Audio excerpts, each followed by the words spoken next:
요한일서, 2서, 3서는 요한이 썼습니다. 요한이 요한복음, 요한 1, 2, 3서, 요한계시록을 썼는데 많이 썼죠. 그러니까 요한복음은 그 요한복음에서 후반에서 나오는데 너희로 예수가 그리스도이시면서 하나님의 아들을 믿게 하려고 한다 그러면서 쓴 게 요한복음이기 때문에 믿음에 대해서 쓴 거고, 요한계시록은 예수님이 다시 오신다, 우리도 부활한다라는 소망에 대해서 쓴 거고, 요한 1, 2, 3서는 사랑에 대해서 쓴 겁니다. 그러니까 요한복음은 믿음, 요한계시록은 소망, 요한 1, 2, 3서는 사랑, 믿음, 소망, 사랑을 썼습니다. 그래서 이 요한 1서, 2서, 3서가 있는데, 요한이 그때 당시에 가장 높았던 사람인 안나스 대제사장과 아는 사이였습니다. 그래서 예수님이 잡혀 들어갔을 때 아는 사이인 거로 그 안나스 대제사장의 집에 들어갈 수 있었고, 베드로도 동행으로 같이 들어갔다가 뜰까지밖에 못 간 거고, 요한은 끝까지 들어가서 예수님이 당하는 것을 다 보고 듣고 그랬던 겁니다. 자, 눈을 가리고 때리는 것들을 어떻게 쓸 수 있습니까? 사도들이 요한이 보고 온 거거든요. 그리고 십자가 질 때 다 도망가는데 예수님의 말 맞더나 너네가 그때는 뒤도 돌아보지 말고 도망가라 그래가지고 다 도망갔죠. 그러니까 자기는 무서워서 도망갔는데 예수님의 말에 의해서 말씀에 순종한 게 됐죠. 도망간 게. 근데 참 하나님의 은혜입니다.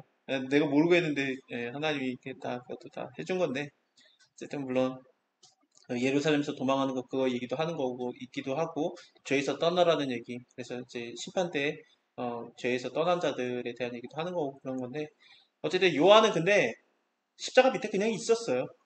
안 가고 버티고 있었던 게 왜 그러냐면은 믿는 구석이 있는 거죠. 왜냐면은 대제사장과 아는 사이인데 자기는 잡힐 리가 없다라고 생각해가지고 그냥 있었던 겁니다. 성격이 요한이 좋은 성격 같지는 않아요. 이응희응이잖아요. 그래가지고 굉장히 부드러울 것 같죠. 요한이 성격이 둥글둥글할 것 같지만 예수님이 요한한테 별명을 지어주죠. 우레의 자식이라고. 불과 같은 성격입니다. 그러니까 아예 난 죽어도 나는 있겠다 그러면서 십자가 밑에 있었던 거예요. 생각해보면 요한은 도망을 안 갔어요. 예수님이 잡혀갈 때 도망을 갔느냐? 잠깐 흩어졌다 바로 안나스 대제사장의 집에 갔고, 그 다음에 십자가에서도 계속 있었던 걸 보면은 요한은 안 도망갔습니다. 예수님이 그 죽으신 다음에 안식일이니까 그냥 집에 있다가 그 안식 후 첫날에 부활했다는 소식을 듣고 뛰어간 게 베드로와 요한인데, 나머지는 왜 안 뛰어갔겠습니까? 여자들의 말을 안 믿은 것도 있지만 나갔다가 잡힐까봐 안 나간 거죠. 근데 요한 입장에서는 베드로는 성격이 한 번 이제 벌써 세 번 부인했는데 또 이럴 순 없다면서 나간 거고, 요한은 믿는 구석이 있죠. 그리고 성격도 강해요. 그래가지고 뛰어나갔던 겁니다. 그래서 베드로와 요한이 나갔다 온 것도 그래서 그렇고, 요한은 밖에서 이렇게 그 수건을 보고 베드로는 뛰어 들어가는데 무덤에.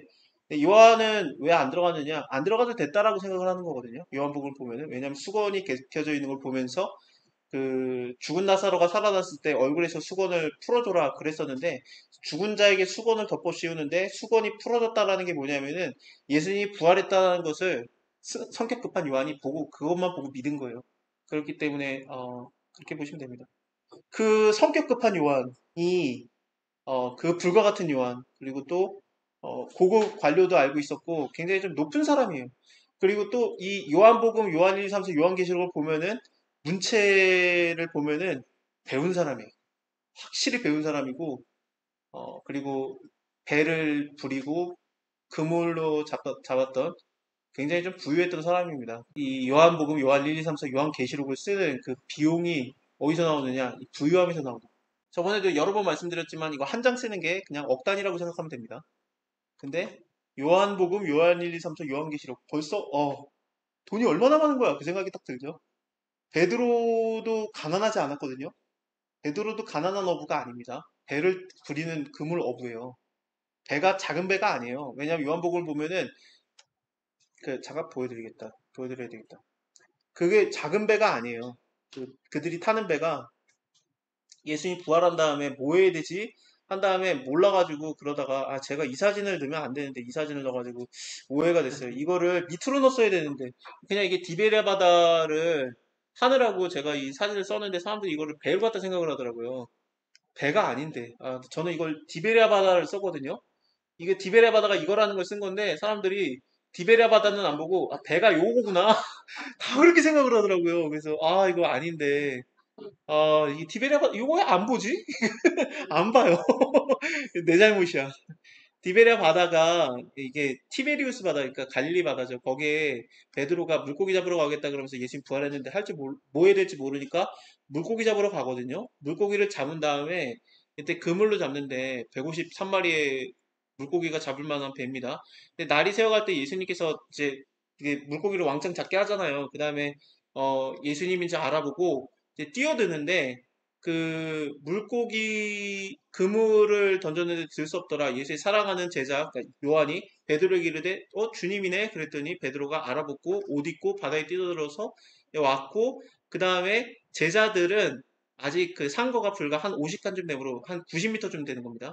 90m쯤 되므로 그 작은 배를 타고 고기 든 그물을 끌고 옵니다.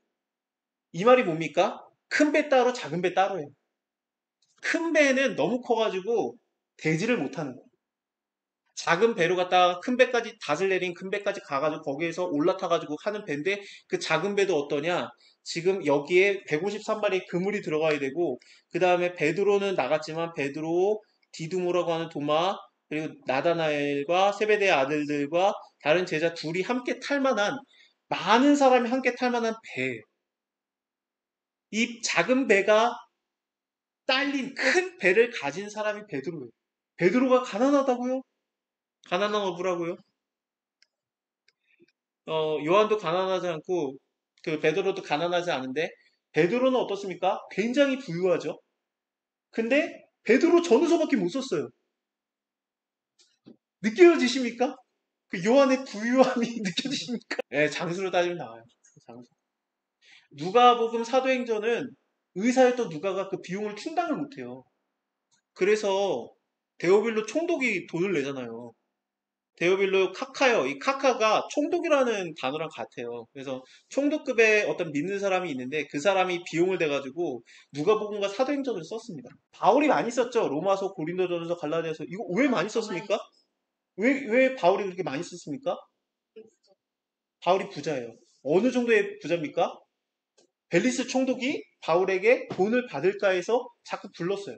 그러니까 총독급의 사람이 저 사람에게 돈을 받을까 해가지고 불러낼 정도의 돈이 있는 사람이 바울이에요. 그래서 자기가 선교를 할 때 모든 비용을 바울이 다 댔어요. 예. 그러니까 자기가 돈 벌어가지고 하는 그런 것도 있겠지만 안 벌어도 어마어마한 바울이 그래요. 예, 근데 요한이 이 정도다. 사실 베드로전서도 사실은 마가가 비용을 냈다라고 봐요. 마가가 그 자기 2층에 120문도가 기도하면 거기가 예루살렘 교회가 되니까 그래서 그 정도가 돼야 마가복음이라도 쓰는 건데 베드로전서 베드로가 비용을 댔을까 모르죠. 요한이 장난 아닙니다. 근데 이렇게 부유하고 성격도 급하고 그러니까 자기 마음대로 하는 사람이에요. 그러니까 죽든 말든 나는 안 죽는 자신이 있고 권력도 있고 공부도 했고 진짜 다 할 수 있는 사람인데 이 사람이 아무것도 못하게 하나님이 묶어버렸죠. 예수님께서 십자가에서 마리아를 맡기지 않습니까? 요한아 봐라 너의 어머니다. 여자의 보소서 당신의 아들이니다. 그러면서 둘을 맡기니까 마리아가 죽을 때까지 요한이 성격 급한 요한이 자기 맘대로 하는 요한이 얼마든지 자기의 비용으로 갖다 선교를 나갈 수 있는 요한이 못 나가요. 그래가지고 이 안에서 그 예루살렘에서 못 떠나고 마리아가 또 장수예요. 그래가지고 못 가고 언제 죽나 막 그러면서 기다리고 있다가 그러는 상황이었죠. 그 사람이 이 사람이 결국에는 여기서 머물러 있으면서 하나님이 경험을 시킨 게 많았어요. 눌려지게 살게 했고 자기 마음대로 했던 사람인데 제일 예루살렘 교회가 제일 핍박이 심했거든요. 유대인들이 옆에 있으니까. 근데 그 교회에서 있으면서 핍박을 많이 당하게 했고 그래서 핍박당하는 자들을 대우해주게 됐고 자기 마음대로 했던 사람인데 다 받아들이게 했고 완전히 죽은 것처럼 살게 했습니다. 그러다가 이제 드디어 마리아가 딱 죽었는데 이제 내 마음대로 해야지. 나는 비용도 있고 나는 선교 비용도 있고 글도 쓸 수 있고 공부도 했고 내 권력도 있고 거기다 또 예루살렘에 있다 보니까 이제 벌써 그 원래 사도였지만 장로급이 된 거죠. 그러니까 성경의 장로라고 하면 정말 높은 사람을 얘기합니다. 예, 거의 또 예루살렘은 거의 거의 뭐 총회장급이죠. 야고보랑 거의 같이 예수님의 동생 야고보랑 같이. 그래가지고 이제 내 맘대로 하겠다고 갔는데 하필이면 하나님께서 이 요한을 이 불과 같은 성격을 반모섬에다 딱 넣어버려. 거기에서 와 이렇게 살 수 있나 그러다가 이제 그 열받는 그 울분에 나는 여기 갇혀 살아야 되나 그랬더니 하나님께서 눈을 뜨게 해가지고 본 게 요한계시록입니다. 근데 아직 갇혀 있을 때 쓴 게 요한 1, 2, 3서 예루살렘에 있을 때 요한 1, 2, 3서를 씁니다. 근데 여기서 이제 이렇게 성격도 많이 죽고 고난도 많이 당했고 마리아는 안 죽고 그런 상황에서 아, 나는 언제 일하나 나도 빨리 가서 저렇게 막그 일하고 싶은데 언제 일하나 그러고 있을 때 요한 1, 2, 3서가 써지는데 요한에 대한 캐릭터는 이 정도만 알아도 됩니다. 태초부터 있는 생명의 말씀에 관해서는 우리가 들은 바요 본 바고 눈으로 본 바고 주목하여 우리 손으로 만진 바라